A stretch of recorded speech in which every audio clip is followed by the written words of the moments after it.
Myself and my colleagues are part of a multi-year investment from Cisco to drive greater relevance around, oh, did you want to introduce me? You know, if no one's here, I just start, you know. I was waiting and, you know, it got quiet, so I thought I'd fill the void. So a set of individuals who are focused at working to connect the business value that our technologies bring to lines of business. And we have, I think, a very realistic assessment of what that means because essentially we know what we do, who we are, and what many folks think of us. But we also understand the changing nature of what's going on out in the industry. We've had a strong industry focus for more than 15 years now. And I have to confess that when I looked at the agenda at the start, I said, okay, I've got a round table and I'm going to be competing with someone else for the round table. What crazy topic could I throw up there that people will think, oh, I've got to come see this guy because if he's really going to try to predict what the world's going to be like in 5 years, this could be pretty interesting. And then I got the news yesterday that I got upgraded to the thought leadership session. So there's no competing thing. So I've got to confess by saying I'm not even going to try to predict what customer interaction looks like in 5 years. I was with one of my customers 3 weeks ago and asked the same thing to a group of folks from the retail side, and they said, you know, we don't know what the world's going to look like in 3 years, so don't ask us to show you a 5-year or a 10-year plan. It's just not possible. But I think that sets the context for what we want to talk about in terms of what customer interaction is going to look like in 5 years, because there are adjectives we can use like personalized, intelligent, seamless, that describe the capabilities that we're going to need as organizations, and then we can also describe kind of what the business outcomes and the adjectives we might use that define that, such as meaningful and advocacy and loyalty. So I'm going to give some perspective as to what we think is the potential for organizations to get prepared for what's going to be happening in this continuing evolution and continuing wave of evolution around the customer experience. So, you know, I don't think this slide really is that different than anything anyone has said probably in most of the presentations in the last day. The difference for me, though, however, comes in the idea that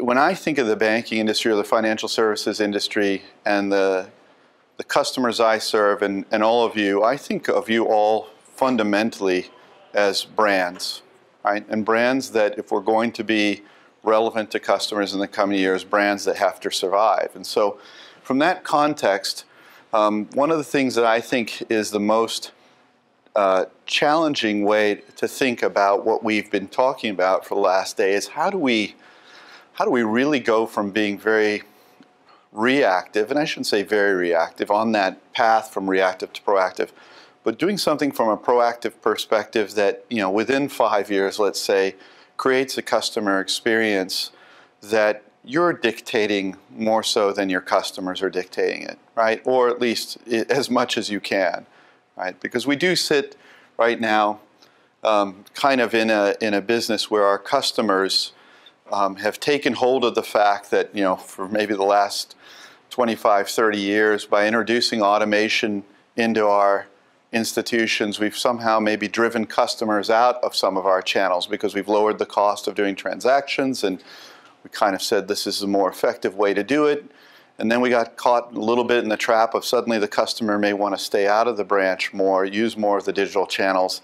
And that doesn't play to the strength, I think, of most of the financial institutions, because the one thing I think that is really compelling is that you have channel diversity. And that's where I think a lot of the competition doesn't have significant channel diversity to create customer interaction experience. So looking at it from the perspective of a customer journey, and we're going to talk mostly about a journey being the interaction that we're talking about over the next 5 years.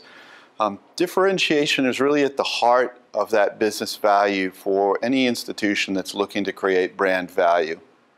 It's the thing that's going to differentiate you, and so it's tough in an industry where products are both, you know, not really the sexiest thing for consumers to understand. They can be complex to understand. There's not much difference in there. And while I appreciate the comments from this morning from the IBM presentation about the things that you can add on top of that, I personally struggle to see how financial services works in a world if there were 0% mortgages. Because I'm pretty sure that anything else that you would add on top of that to try to make money has no history in understanding how you'll make the same percentage off of that money a day later, a week later, a month later, much less a year later. So I think the fundamentals are pretty strong. I don't think, obviously banks are going anywhere. But there's an element to this differentiation that we keep talking about that says it requires innovation. And it's a really interesting word, because I had a discussion with this gentleman, Tony, earlier about innovation, and he said, that word can mean so many different things, based upon your interpretation of it. And so I tend to think of it more as the way in which we think about our organizations and how we innovate than the idea of what the outcome is. And I was reviewing a book that I had read some time before earlier today, so I could remember it correctly, called Strategic Intuition. And it's a book that talks about how we as humans and our brains function as we think about the ways in which we actually can take our businesses, if you will, and make them smarter and make them innovative. And it cites that it was only in 1981 that the Nobel Prize was awarded for the work that was done around the whole left brain, right brain thing. And I was not aware of this when I read the book maybe a year and a half ago, but that entire thing had sort of been debunked since then. Because in 2000, the Nobel Prize was given to another individual who basically said there's no such thing as a separate left brain, right brain thing. Right? It's actually one brain working together, both sides working, and that there's a combined sort of collaboration between the two sides that happens in the thinking process. So any concept of let's all go in a room and brainstorm about what we should do to be innovative actually doesn't really work very well, because the idea that you're going to sit down and think of something innovative new doesn't happen. The strategic intuition argument is that the way the brain works is essentially in everything that you do, you capture an experience and your brain essentially puts it on a shelf. And as you start to collect more information about the things that you're interested in, so let's say things around banking and things about our customers, there are connections between the things that are on our shelves that start to give us things that are called insights. And it's when you take a number of people who are thinking about the same thing, that have these insights, and you put in front of that the analysis and additional research and structure, do you actually come up with things that result in what you might call strategic intuition or innovation. And so for that reason, I sort of reject the idea that only a millennial can sort of think about what the future of banking is, or that you should talk to any millennial and get their opinion on what it should be, because who knows how they think. That doesn't mean, though, we shouldn't include them in our way of thinking about innovation, because it's part of the process of what we do, and I think what the gentleman earlier today said from Wells about, and yesterday as well, about listening to that community and talking to them. So that's just a little context around innovation, because ultimately the purpose of that innovation is that it requires insights, the kinds of things that I was just talking about, to be able to determine what innovation is. Insights require data, and so right there's a connection to all the things that we've been talking about the importance of data, because it's not just the historical data anymore, it's very much the unstructured data that we find that is being thrown at us if we decide to listen to what all of our customers are saying. And that sort of gets to my last point, subtle Cisco sort of plug here, which is that data requires connections. But I don't mean it just in a network connection or listening to social media or listening to what people say on your website. It's connections internally. It's that process of people talking to each other.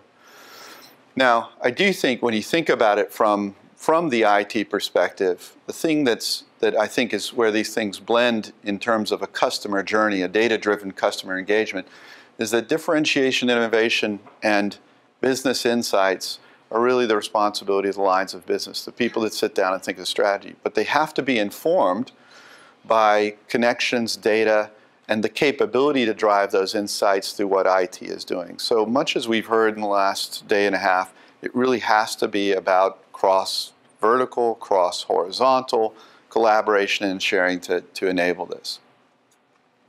So let's see. So in the context of a customer journey, what's something I think what we'll describe as a customer journey, which I like to think of when we hear about all these examples of innovation, to me, they seem to be singular points in time.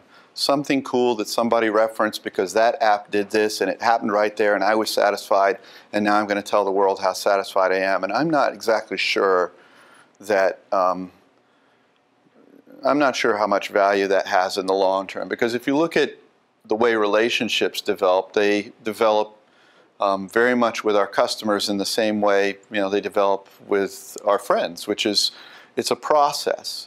And here's an example of a customer that starts off with awareness through a casual conversation with a friend who's looking for a mortgage, and this individual happens to be looking for a mortgage as well. So he becomes somewhat informally aware of a bank that offers a mortgage.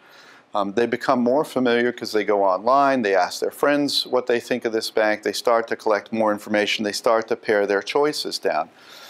Now I do think in the future, at this point, we as institutions would like to know already about that customer looking around. We'd like to be able to say, if I know that person or they have any relationship with me, I'd love to know that they're looking. And the technologies are out there now to be able to do that. So as the process continues, there is an evaluation stage, because we do know that most of the institutions I talk to are saying, I'm tracking people coming to my website. I'm listening to what they're saying on social media. And if I have an opportunity to, I'm going to go out and address them personally. So we get into the evaluation stage along the journey, right? And then there's the opportunity, I think, for the client interaction at this point, right? I mean, to me, that's all table stakes to that point of what we need to do to compete in the world. But when we get to interactions, it's where the diversity of financial institutions and the channels they have really sets themselves apart, I think, from the idea that there are going to be new entrants coming in. And those interactions, I would argue that as long as it's a meaningful discussion to the customer, the longer those last, the actual more value there is in the long term to that customer relationship, right? So the interaction there is very important, the kinds of things we do. Clearly, if they get to purchase, that's what we want to get to. But then the idea of then continuing the relationship, and it continues sort of on two fronts. It continues down the front that says, I've built a relationship around what we just closed business on that I'd like to continue, and I also would like to approach you potentially with other things, right? So what does that maybe look like? And I'm going to play a short video here that was produced by one of our partners. I'm sure in many of your organizations, the role of the CMO office or the marketing in general is playing a much more critical role as it relates now to brand, right? As it relates to how we're going to actually establish this meaningful relationship. And I think IDC had a statistic that said of all the lines of business that are investing in IT, marketing's got the biggest budget and is investing the most these days in what some people call shadow IT. But what you're seeing in response now is marketing firms turn around and say, we're customer engagement firms. We're the ones that have the ability to help you build your brand, but build it over a journey. So you look at the journey, and the first thing that sort of struck me is, it's like 15 months long, probably, right? In terms of the contact around the actual interaction, where it starts from, how long it takes for them to save money, potentially longer than 15 months, getting through the process, and then engaging with them. And I sort of wrote down just the other day, let me just figure out how many times they crossed channels here and how it started. And I went from, okay, online, branch, online, email, mobile, branch, email, mail, online, mobile, mail, online, mail.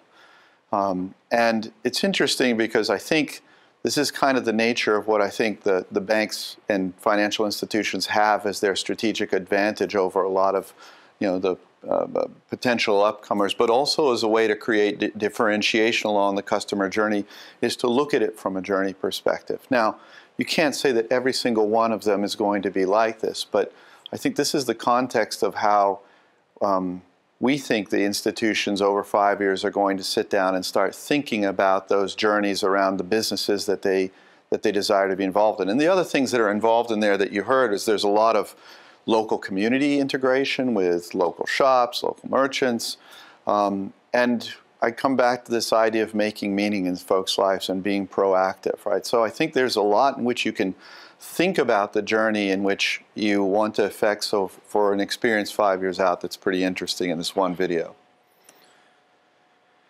And why do we do it? It's because all the metrics show that if you do have successful journeys you take your customers through, that they connect brands, right? They connect the brand to the people. The product is not as important as we heard on the first day. It's 40% of the preference factor. The other 60% is about the connection. And what's interesting is that the idea here is that if you can just satisfy someone, they may be loyal to you. But there's this notion of unprompted advocacy. So if someone comes up and asks them, hey, what do you think? They might say, oh, I had this great experience over here, you should do it. Great, that's fine, good result. But the aspect of having such a good experience that their advocacy becomes unprompted, so they go out there and they tell others about it, is the kind of thing that I think is an opportunity to pursue. And it doesn't have to be something that's revolutionary. We've seen it from the perspective of even core activities just like customer onboarding and recruiting, and the process of changing the relationship around there, can be the kinds of things that might get unprompted advocacy. And the result from that is pretty amazing, because if you're meaningful and relevant in the way that connects the brands to your products, it drives business performance. So in the top right under retail banking, it's a measurement of BAI, which is a brand advocacy index, is actually what it is. And you can see that those organizations that are known to be very good at driving brand have a tremendous growth regardless of the size of their deposits. 10 minutes? Thank you. I'll speed up a little bit. All right, so where does the tech come into it? Where does IT come into it? It's essentially because if you look around that aspect of the entire customer journey, there are so many points where the technology can enable that journey. The reason Havas said they want to talk to Cisco, and they thought it was relevant, is they said, because if we go into a customer now, we have to fake it. We have to make up all this stuff and show it that, so they said, you guys are actually enabling these things with the kinds of collaboration tools we're bringing to market, the kinds of things we're trying to do around analytics, data virtualization.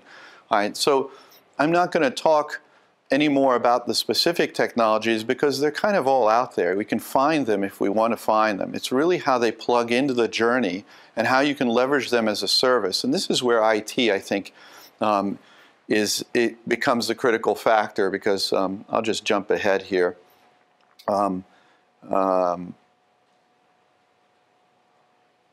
Because right now, we're seeing a critical inflection point in the industry, right, for IT. And it's largely one that we don't think has ever been there before, because it's being driven by the accelerated pace of change that IT faces today. Right? So it's not a matter of saying, well, we couldn't figure this out on our own. It's a fact that you're out there keeping the lights on, you're trying to do everything to keep the business going, and suddenly there's this world out there that's moving very fast, and lines of business are saying, please keep up. And what that transformation is really around are three large technology transformations: cloud, mobile, and IoT. Now, IoT is the Internet of Things, but it's anything that has anything to do with a device like this, or anything else that's coming around in the next 5 years that are going to add new capabilities and functions and other things that we're going to be asked to be addressed by our customer base.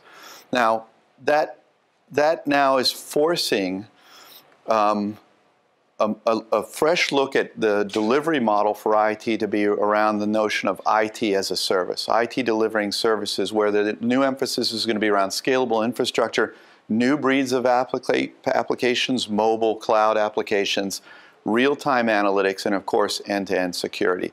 And that really is fundamentally a new business model for IT.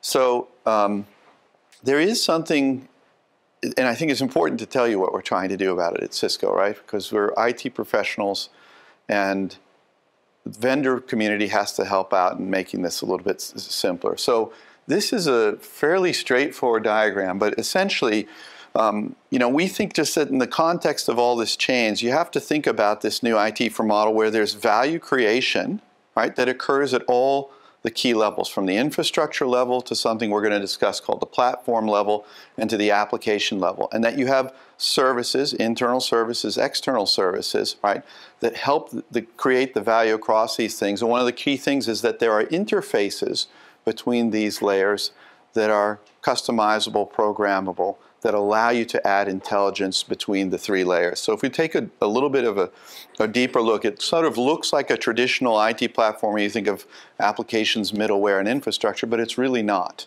So in the context of what we think next generation IT looks like, we don't think customers are going to consume storage and compute and network as separate individual blocks. You're going to consume it as an architecture, because the architecture is going to be there to deliver a set of enabling services that you can ideally turn on or off. But to turn them on or off, you need a lot of intelligence, right? And you also need to be looking at the fact that you've got applications coming up the top that need to have the intelligence and awareness of, believe it or not, what's going down in the infrastructure.